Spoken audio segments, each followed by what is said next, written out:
game one.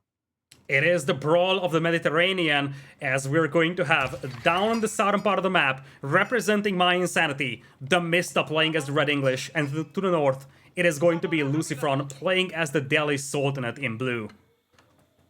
Oh, yes, and I'm excited to see what kind of build we've got in mind for Mista. Mista, he does love his horsemen. I'm not going to reveal the name of the Smurfs because I promised to keep it a secret, but I have observed him doing these type of horseman spammy type builds to offset people's early aggression and then use it against them. Now, the interesting thing is that usually when he does that type of build, he still goes for a council hall. But I'm wondering if because you're up against the Delhi and they have the heal variable to their early combat, is it finally time for an Abbey of Kings? I could see that being a thing because, as you pointed out, when you're not up against the Delhi Sultanate, you can go for the Council Hall simply because the potential of you adding longbows is already sufficient to justify going for that landmark. On the other hand, this is one of those matchups where you will have to contest map control, you will have to deny those sacred sites from the opponent, and since the Delhi is going to be operating with a lot of horsemen anyways, it might be less desirable for you to go for longbows here with the English, so you could justify going for the Abbey of Kings to sort of offset the difference between the two civilizations when it comes to the ability to heal the units. What I'd actually love to see here as well, to kind of support this play in the Abbey of Kings, is a Castle Age rush. And the way I think you get there is similar to what we've seen once today on Dry Arabia up against the Delhi. The deer. The deer is something that I was highlighting before we got into this game that some English players started to innovate with. Guz and Give You Anxiety have been doing it a lot. The whole idea is by going on the deer, you save a lot of initial resources being invested in farms, and it allows you to access castle a lot quicker. In fact, the best time we've seen on a map like Altai was about 7.5, 8 minutes max. On a map like Dry Arabia, a pre-9-minute castle age timing for the English is very feasible here. And this is something that Mista loves to do. Back in the days, he was the one who first sort of designed that Dark Age farming build order, but nowadays, he's the person that deviates from that the most.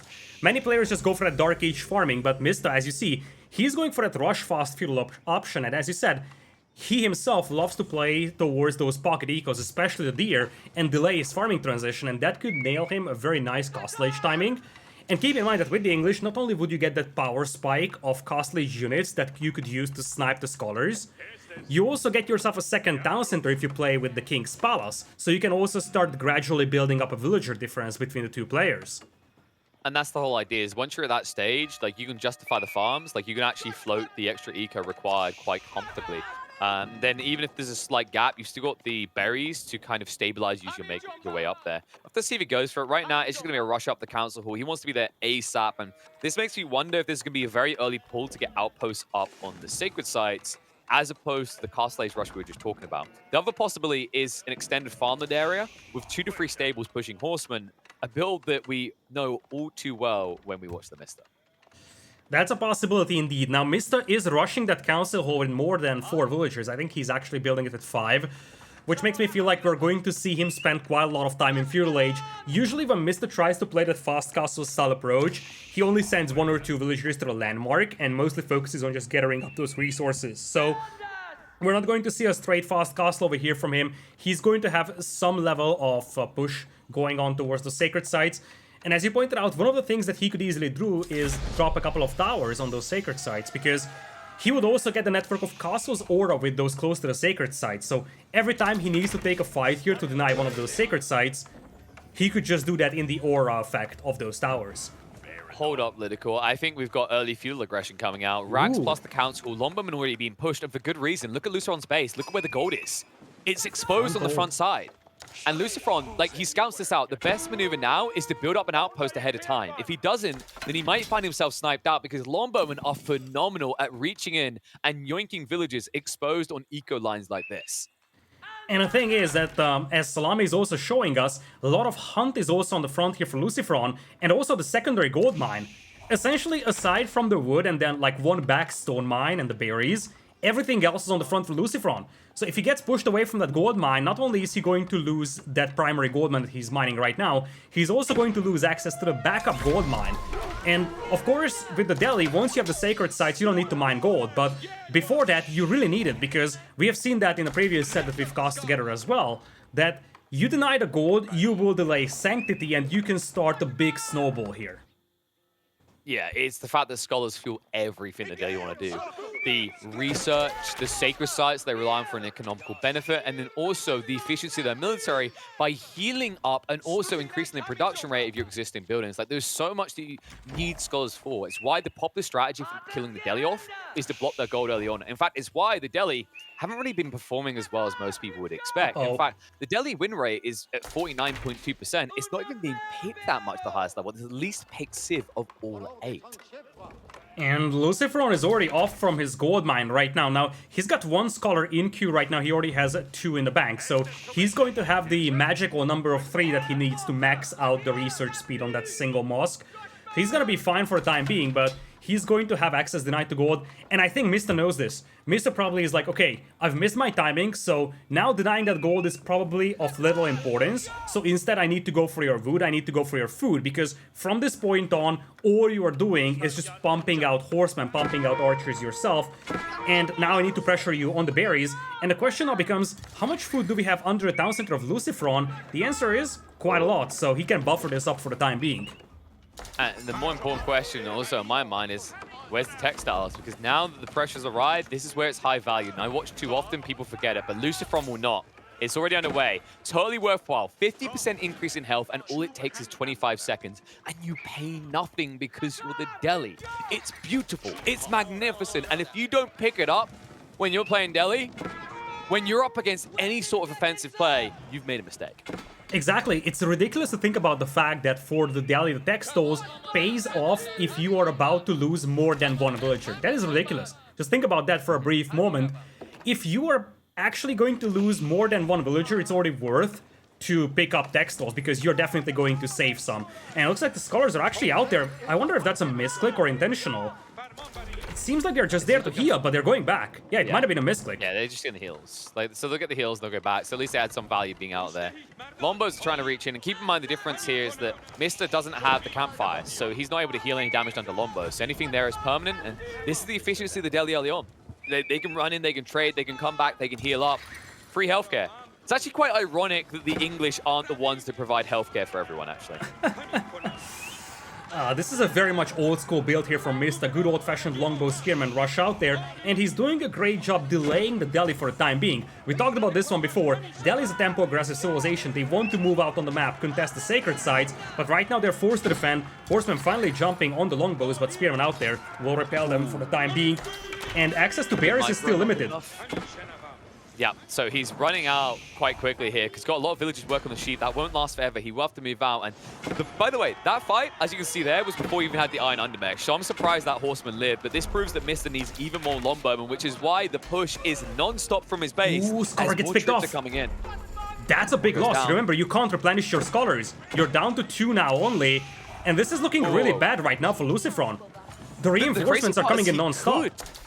Lidakor, the crazy part is he could replenish the scholars. The gold is free. Look at where the pressure is from TheMista. LucifroN has been tunnel visioned into this instead of pulling villagers to get more gold so he can have more scholars. Oh, this is the classical case of him just expecting too much from his opponent.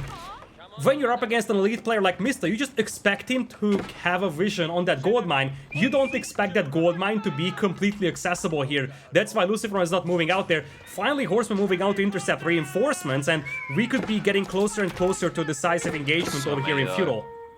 That's the problem. He already let too many longbowmen through. That's what going to be 15, 16 longbowmen right outside your base. They can just reach in and look, your archers can never get in range right now. So it kind of feels like this was mistimed. LucifroN could have made this pull a lot sooner. 3 horsemen could have been intercepting before there were even 10 lombos here. TheMista had that weakness with his composition, but now he's recovered. Spearman in the midfield can block out the encroaching horsemen, and while a few longbowmen we sniped out, it looks like he may be able to actually tax him in return. Not able to quite close this off. However, if you keep pursuing this, keep in mind the longbowmen are now moving around. We'll be able to snipe you out on the backside here. And that's why LucifroN's headed straight for him. Nice dodge by army TheMista. split. Gets around the side. But the scout saw him. He knows. He needs to regroup right now. He needs the stealth forest to pad him. It looks like looks like he's getting away. Go after him.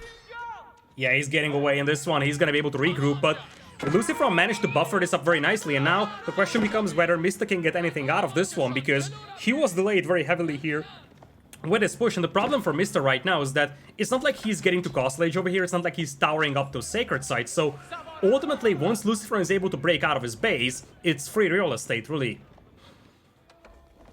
Yeah, and this is what LucifroN now needs. He needs to get out on their sacred sites. He needs to start moving them up because one thing we have to keep in mind is while Mister is leveraging a lot of eco into military force right now, as these farms start to slowly stack up, you reach a food surplus point with just one Rax and Council Hall.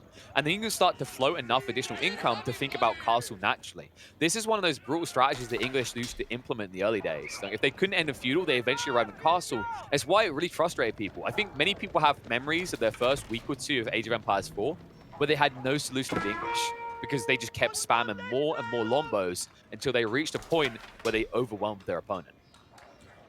Speaking of overwhelming, Ooh, this gold mine. gold line is going to be overwhelmed because Slow there's reaction from enough Lombos in to LucifroN. snipe. That's a Yep, triple. and that's going to punish. Even with textiles, there's just too many there, and this is the concern. Like, Mister did get enough together, and yes, you did delay him, but you're not getting out your base still. Now, credit to LucifroN, he's moved out into pocket ecos, he snuck out, and he is building up a lot of horsemen. But the question mark is now whether he will move out from his base quick enough to get his win condition, which is those sacred sites. Yeah, it looks like he's slowly moving out there. He's reaching that critical mass, and now Mista is the one that has to address this because we're now looking at 18 archers, 14 horsemen. That should be enough to overwhelm Mista's forces, especially because Mista is lacking blacksmith upgrades, Spearman lagging behind. He's lacking attention right now. That rush in right there, Lombo's completely out of position. A heavy hit to start off with. Mister looking in the wrong place at the wrong time. And that's why LucifroN looks to overwhelm him. Archers trading out up against the Spearman, trying to retreat. The Horsemen always sticking to Lombos like glue. Lombos, of course, too slow to walk away. So even if the Spearman are out of range, the Archers have a target. And now he's pinched him. It's going to be a wipe. And Mister will have to go back to the drawing board because he's not going to have any army in the center to fight with now. The wait, the patience of LucifroN for a critical mass is just so crucial here. He only took a fight when he had the critical mass, and Mista knows it. He's just going to tap out of this one. One decisive engagement in the favor of LucifroN, and Mista calls the game. Game number 1 in the hands of LucifroN. And the creeping power of the Delhi is revealed. That one small detail, you know, it looks like such an inconsequential thing. You clicked your Lombo 2 tiles too far forward. Yeah, 2 tiles is quite far for a Lombo battalion. They're squishy, they're expensive, and they can't retreat. And that's exactly why LucifroN piled on top of him. He wasn't going to give up that prime opportunity presented to him. And Mister, well, you know, we said that when he's farming, he's dreaming of Age of Empires 4, but a moment like that makes it look like when he's playing Age of Empires 4, he's a little bit busy dreaming of farming because that missed trick cost him the game. I would love to see the military graph right now, because that will just show you how patient LucifroN played this one. In fact, Salami is going to show that right now. Look at this. For the majority of the game, Mista had the upper hand when it comes to army numbers, and you even mentioned the fact that you have the larger range with the longbows, so you can pick off those archers from a distance. But the patience here from LucifroN, under all that pressure, he first of all moves out, intercepts reinforcements, that slows down the build-up from Mista, but then he uses that window to reach that critical mass where he can take one decisive engagement, and that decisive engagement decides the game, moves on to a 1-0 lead. Yeah, and I think that the thing to kind of really hone in upon here is that this was looking like a lost game for Mister without any transition in the next 2 to 3 minutes. Sounds like a little bit of a leap, but think about what's happening there. Like, he's massing Lombos and Spears, but the Delhi are pushing more troops at this stage.